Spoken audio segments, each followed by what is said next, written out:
Tuloy po natin mga kaibigan dito sa 37-2. Ating pong titingnan ulit mga kaibigan.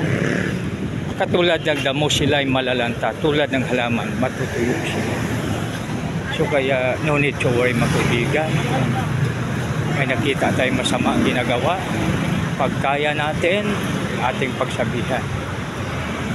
So balit kailangan ng kind, pleasant, and gracious words. Kasi yan ang pinaka-the best nating magawa. So para sila, dahil ang ating Lord lamang ang pwedeng magbago kung ano man sila, no? So anumang klase sila, kayang-kayang baguhin ang ating Panginoon.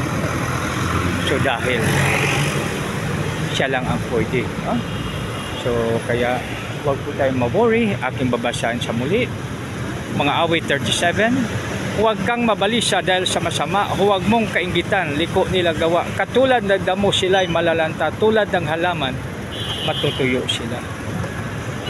So magkaibigan, no need to worry. No need to worry po talaga, no? Dahil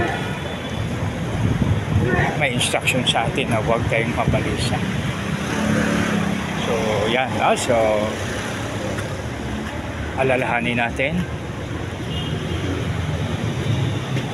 So kuwan muna tayo mga kaibigan, prayer po muna tayo. Lord, maraming salamat po sa iyong salita, maraming salamat po sa iyong pagpapala. Lord, salamat sa iyo lamang ang kapurihan, kaloten. O Lord, sa pangalan ni Jesus namin, Panginoon, tagapagligtas.